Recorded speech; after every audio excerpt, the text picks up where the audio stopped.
Hello students, आज आपके लिए मैं लेकर आया हूँ द्वितीय पाठः स्वर्णकाक मतलब सोने का कौवा। दोस्तों, कक्षा 9वीं संस्कृत का ये आपका दूसरा पाठ है और आज हम पूरा सॉल्यूशन देखेंगे। इसका मतलब ये है कि आपको मैं सारे क्वेश्चनों के आंसर बताऊंगा। तो दोस्तों आइए स्टार्ट कर लेते हैं हम। और आपको अच्छे से याद रखना है, स्वर्ण काकहा इसका मतलब होता है सोने का कौवा। और इस पाठ को जितने भी क्वेश्चन आंसर है वो सभी हम आज कंप्लीट करेंगे इस वीडियो के माध्यम से। और अगर आपने चैनल को सब्सक्राइब नहीं किया है तो चैनल को जरूर सब्सक्राइब कर ले, क्योंकि आपको संस्कृत के जितने भी चैप्टर हैं सारे चैप्टर का सॉल्यूशन हमारे इस चैनल पर मिल जाएगा। तो प्रश्न पहला देखते हैं, एक पदेन उत्तरम लिखत। एक पद या एक शब्द में उत्तर लिखिए। पहला प्रश्न क्या है, माता काम आदिशत, जो माता है उन्होंने किसे आदेश किया। तो इसके उत्तर में आपको लिखना है पुत्रीम। ठीक है, इसमें आप लिखेंगे पुत्रीम। इसके बाद दूसरा देखिए, स्वर्ण काकहा कान अखादत, सोने के कौवे ने किने खाया। जो सोने का कौवा आया था तो उन्होंने चावल को खाया था।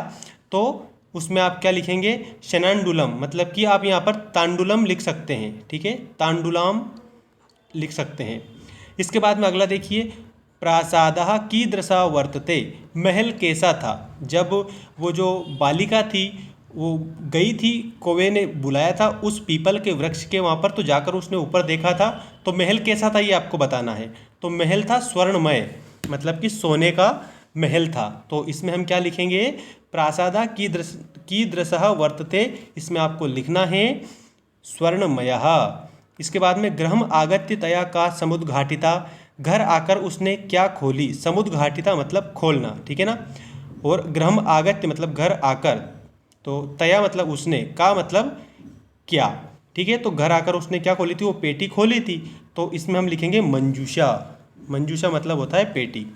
अगला देखिए, लोभाविष्टा बालिका की दृश्यम मंजूषा नयति, लोभिन बालिका कैसी पेटी ले जाती है। मतलब कि एक और जो दूसरी बालिका थी वो लोभी बालिका थी, तो वो कैसी पेटी ले जाती है। तो बृहत्तमा मंजूषा मतलब सबसे बड़ी पेटी वो लेकर जाती है। तो दोस्तों इसके उत्तर में आपको ये लिखना है बृहत्तमा मंजूषा, बहुत बड़ी पेटी लेकर जाती है वो लोभ में आकर, और जाकर देखती है तो उसमें से सर्प निकलता है। क्या निकलता है, सर्प निकलता है, और उसको उसके लोभ का परिणाम प्राप्त हो जाता है, फिर वो लोभ त्याग देती है। अब देखिए अगला, अधोलिखिता नाम प्रश्नानाम उत्तराणी संस्कृत भाषाया लिखत, निम्नलिखित प्रश्नों का उत्तर आपको संस्कृत भाषा में लिखना है। पहला प्रश्न देखिए, निर्धनाया वृद्धाया दुहिता की दृषि आसीत, मतलब निर्धन वृद्धा की जो बेटी है वो कैसी थी। तो इसके उत्तर में आपको लिखना है निर्धनाया वृद्धाया दुहिता विनम्रा मनोहरा चा आसीत, मतलब कि जो वृद्धा थी उसकी बेटी विनम्र और सुंदर थी। मनोहर मतलब होता है सुंदर। ठीक है, अगला देखिए, बालिकया पूर्वम की दृशा काकहा न दृष्टा आसीत, मतलब बालिका ने पहले कैसा कौवा नहीं देखा था। मतलब कि जो बालिका है उसने सोने का कौवा कभी भी नहीं देखा था।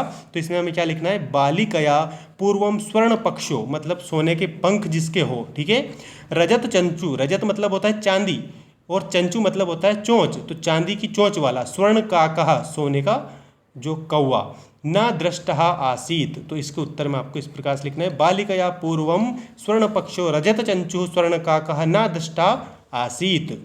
ठीक है, ये इसके उत्तर में, खा वाले के उत्तर में। अब गा वाला प्रश्न देखिए, निर्धनाया दुहिता मंजूषायाम कानी अपश्यत, मतलब निर्धन वृद्धा की बेटी ने पेटी में क्या देखा। अपश्यत मतलब होता है देखना, कानी मतलब होता है क्या, मंजूषाया मतलब होता है वो जो पेटी। ठीक है, और दुहिता मतलब होता है बेटी, निर्धन आया मतलब निर्धन। तो निर्धन वृद्धा की जो बेटी है उसने उस पेटी में क्या देखा था। तो उसमें आपको लिखना है निर्धनाया दुहिता मंजूषायाम मरहाहाणी हीरकाणी अपश्यत, मतलब कि उस निर्धन वृद्धा की जो बेटी है ना उसने बहुत सारे क्या देखे थे, उसमें हीरे मोती आदि देखे थे। ठीक है, महाहाणी हीरकाणी अपश्यत।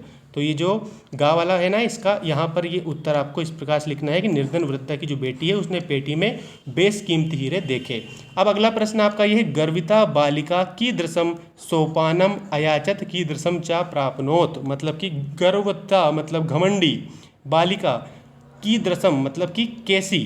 ठीक है ना, सोपानम मतलब सीढ़ी, अयाचत की दृशम चा प्राप्नोत मतलब कि मांगी।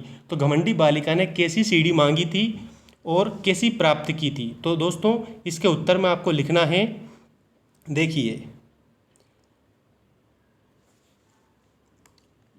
गर्विता बालिका स्वर्णमयं सोपानम अयाचत परम ताम्रमयम सोपानमेव प्राप्नोत। मतलब कि घमंडी बालिका ने सोने की सीढ़ी मांगी परंतु तांबे की सीढ़ी ही उसे कौवे ने दी थी। ठीक है।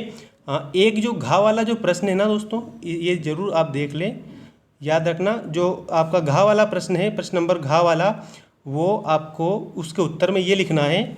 देखिए, बालिका कृष्ण सर्प दृष्टवा आश्चर्यचकिता जाता। बालिका काले नाग को देखकर आश्चर्य में पड़ गई थी।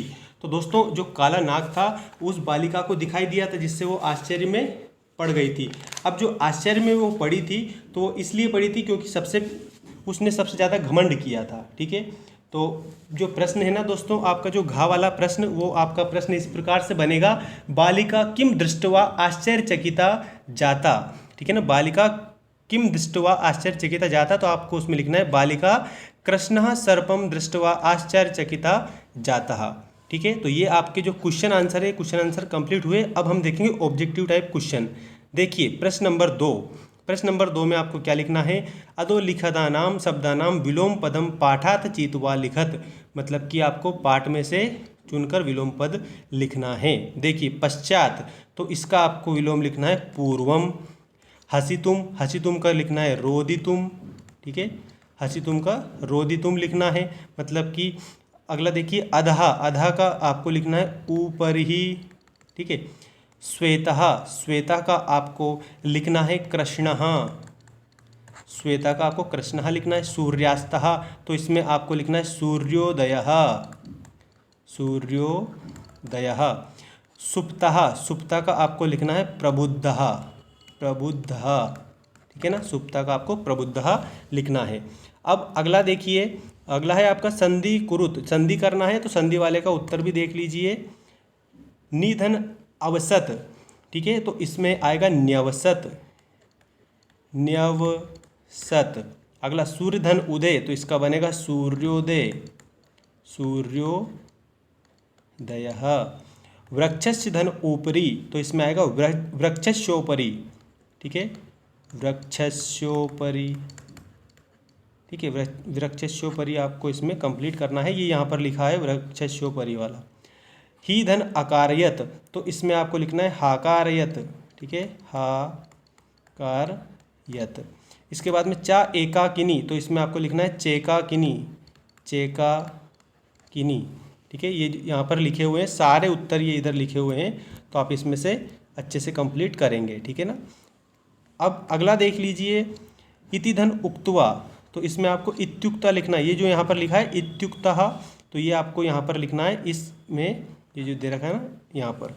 अब अगला देखिए, प्रतिधन अवदत, तो इसमें आपको क्या लिखना है, ये वाला लिखना है प्रत्यवदत यहाँ पर लिखना है।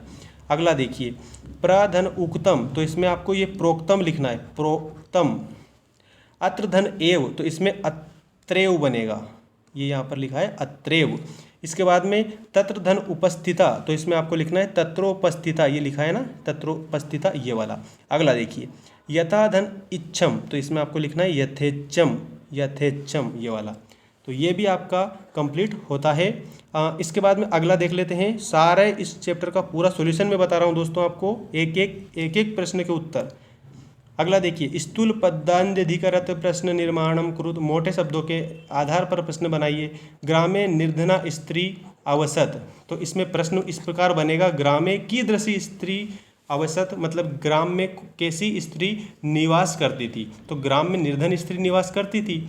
अगला देखिए, स्वर्ण काकम निवारयंती बालिका प्रार्थयत, तो इसमें आएगा कम निवारयंती बालिका प्रार्थयत, तो स्वर्ण काकम निवारयंती, मतलब जो सोने का जो कौवा था ना, उससे प्रार्थना करी थी कि आप हमारे चावल सूख रहे हैं, इसको मत खाइए, इस तरह से।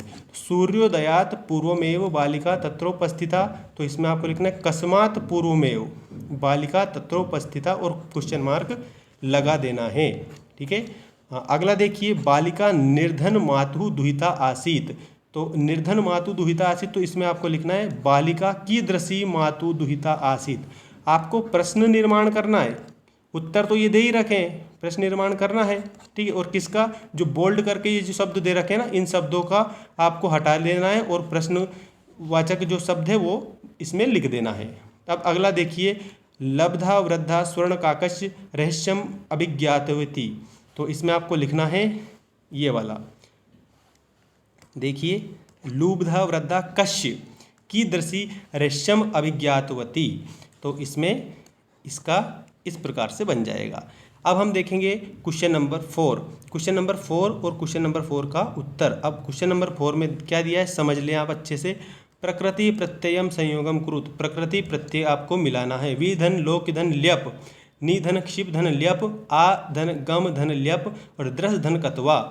तो इसका उत्तर देख लीजिए आप डायरेक्ट। ठीक है, उत्तर आप डायरेक्ट इसका देखिए। क्वेश्चन नंबर आपका है 4। क्वेश्चन नंबर 4 के सारे जो 4 तक है इसमें सारे के उत्तर आपको उसके सामने लिखना है। पहला में आपको लिखना है विलोक की। ठीक है, जो विधन लोक धन ल्यप है ना, इसका बनेगा विलोक की। इसके बाद में नी धन क्षिप और ल्यप का बनेगा निक्षिप्य, और आ धन गम धन ल्यप इसका बनेगा आगम्य, और द्रस धन कतवा इसका बनेगा दृष्टवा। ठीक है, और इसके बाद में शी धन कतवा इसका बनेगा शीतवा। ठीक है, और इसके बाद में लघु धन तमप, तो इसका बनेगा लघुतम, इसका बनेगा लघुतम। ठीक है, ये आपके प्रत्यय बन जाएंगे। और सारे आंसर जैसे ये दे रखे हैं, ठीक है, इसको भी आप यहाँ से लिख सकते हैं कंप्लीटली। देखिए ये वाले, ये लाइन पूरी की पूरी। अब देखिए 5वां प्रश्न, प्रत्यय विभागम कुरुत, प्रकृति प्रत्यय पृथक कीजिए। ठीक है, अब प्रत्यय आपको पृथक करना है 5वें क्वेश्चन में। तो देखिए पहले में रोदितुम, तो रोदी धन तुमुन, रोदी धन तुमुन। दृष्टवा, तो द्रस धन कत्वा। विलोक्य, तो विधन लोक्य धन ल्यप, ये यहाँ दे रखा है। इसके बाद में निक्षिप्य, तो इसका क्या बनेगा नी धन क्षिप धन ल्यप, नी धन क्षिप धन ल्यप। और आगत्य, आगत्य का क्या बनेगा आ धन गम धन ल्यप। शयित्वा, इसका बनेगा शी धन कत्वा। लघुतमम, तो इसका बनेगा लघु धन तमयः। ठीक है, तमय। ये क्वेश्चन नंबर 5 भी आपका कंप्लीट होता है। अब हम देखेंगे क्वेश्चन नंबर 6। क्वेश्चन नंबर 6 में क्या दिया है देखिए अच्छे से। अधोलिखितानि कथनानि काह का कम काम चा कथयति, निम्नलिखित कथन में कौन किससे कहता है या कहती है, ये आपको इसमें लिखना है। अच्छा, अच्छे से देखेंगे इसको, क्वेश्चन नंबर 6 को। ठीक है, थोड़ा इसको जूम आउट कर देता हूँ ताकि आपको अच्छे से सूझ पड़ जाएगी। हाँ देखिए, ये लिखा है पूर्वम प्रातराशा क्रियाताम, ये किसने कहा था, तो काक बालिकाम कथयति। ठीक है, कौवे से बालिका ने कहा था पूर्वम प्रातराशा क्रियाताम। अब देखिए, सूर्य तपे तंडुलान खगेभ्यो रक्षा, मतलब कि सूर्य जब तपेगा ना तो तुम चावल की रक्षा करना, किससे, पक्षियों से। ये किसने कहा था, उस माता ने कहा था उसकी पुत्री से। तो माता पुत्रीम आदिशत। तंडुलान माँ भक्षय, तो इसमें मतलब कि चावल मत खाइए, ये किसने कहा था, उस बालिका ने कौवे से कहा था। तो बालिका स्वर्ण काकम प्रार्थयत। अहम तुभ्यम तंडुल मूल्यम दास्यामि, कि मैं तुम्हें चावल का मूल्य दे दूंगा, ये किसने कहा था, उस सोने के कौवे ने कहा था। स्वर्ण पक्षा काकः बालिकाम प्रवाच। इसके बाद में देखिए, भो नीच काक अहम आगता महाम तंडुल मूल्यम प्रयच्छ, मतलब कि हे नीच कौवे मैं आ गई हूँ, तुम मुझे क्या दीजिए, मेरे चावल का मूल्य दीजिए। ये जो लोभी बालिका थी ना दूसरी वाली, उसने कहा था। तो ये क्या बनेगा, बालिका काकम प्रावोचत। ठीक है, तो ये आपका क्वेश्चन नंबर 6 भी कंप्लीट होता है। स्क्रीनशॉट लेकर भी आप कंप्लीट कर सकते हैं। ये उत्तर यहाँ पर दे रखे हैं इनके, ये क्वेश्चन यहाँ पर दे रखे हैं इस प्रकार से। चलिए अब देखते हैं क्वेश्चन नंबर 7। क्वेश्चन नंबर 7 और क्वेश्चन नंबर 7 का उत्तर। उदाहरणम अनुसृत्य कोटक पदेशु पंचविभक्ति प्रयोगम कृत्वा रिक्त स्थानानि पूरयत, मतलब कि उदाहरण के आधार पर कोष्टक में आए पदों में पंचमी विभक्ति का प्रयोग करके रिक्त स्थान की पूर्ति करनी है। देखिए, मूषक बिलाद वही निर्गच्छति बिल, तो इसमें आपको क्या करना है, देखिए इस प्रकार से। जनः, फिर खालिस्तान वही आगच्छति, तो ग्रामा, तो इसमें ग्रामा की जो पंचमी विभक्ति बनेगी ग्रामात, ये लिखा है ना ग्रामात, ग्रामा की पंचमी विभक्ति ग्रामात बनेगी, तो आपको यहाँ पर ग्रामात लिखना है। ठीक है, ग्रामात। अगला देखिए, नद्या निस्सरन्ति पर्वतः, पर्वतः की जो पंचमी विभक्ति बनेगी ना वो बनेगी पर्वतात, पर्वतात। ठीक है, ये पंचमी विभक्ति बनेगी। इसके बाद में पत्राणि पतन्ति वृक्षः, तो वृक्ष की जो पंचमी विभक्ति है वो बनेगी वृक्षात, वृक्षात। ठीक है, अगला देखिए, बालकः बिभेति सिंहः, तो सिंहा का बनेगा सिंहात, सिंहात। अगला देखिए ईश्वरा त्रायते, क्लेश, क्लेश की पंचमी विभक्ति क्या बनेगी? तो क्लेशात, क्लेशात। ये यहाँ पर लिखा भी है, ठीक है, सबका कंप्लीट कर लेना आप। ये पर्वतात, सिंहात, पापात और ग्रामात। अब देखिए प्रभु भक्तम निवार्यति, पापा, पापा, तो इसका क्या बनेगा? पापात, पापात। ये पंचमी विभक्ति का यूज करके आपको खालिस्तान इस प्रकार से भरना है, और ये उत्तर आपको यहाँ पर दे रखे हैं सारे, ठीक है। तो ये आपका चैप्टर जो सेकंड है वो भी आपका कंप्लीट हो जाता है दोस्तों। और इस चैप्टर में मैंने एक एक क्वेश्चन के आंसर आपको बता दिए हैं, सारे के सारे क्वेश्चन के आंसर, और बिल्कुल सरल सिंपल भाषा में, ठीक है, सरल सिंपल भाषा में दिया गया है, और सारे क्वेश्चन मैंने बता दिए। और एक बात और समझना आप कि इसके पहले का जो चैप्टर है वो भी मैंने क्लियर करवा दिया है। एक प्लेलिस्ट मैंने बना दी है, उस प्लेलिस्ट का नाम है दोस्तों 9th संस्कृत, ठीक है। इस प्रकार से प्लेलिस्ट बना दी है, आप उस प्लेलिस्ट को देख लीजिए। उस प्लेलिस्ट में चैप्टर 1 भी आपको मिल जाएगा, और आने वाले जितने भी चैप्टर है ना उसी प्लेलिस्ट में ऐड कर दूंगा मैं, ताकि आपको इधर उधर ज़्यादा भटकने की आवश्यकता नहीं पड़े और तुरंत आपको सारी चीज़ें मिल जाए। तो द्वितीय पाठः जिसका नाम था स्वर्ण काकः मतलब सोने का कौवा, तो इसके सारे क्वेश्चन आंसर आज कंप्लीट हुए। मिलते हैं नेक्स्ट वीडियो में, धन्यवाद।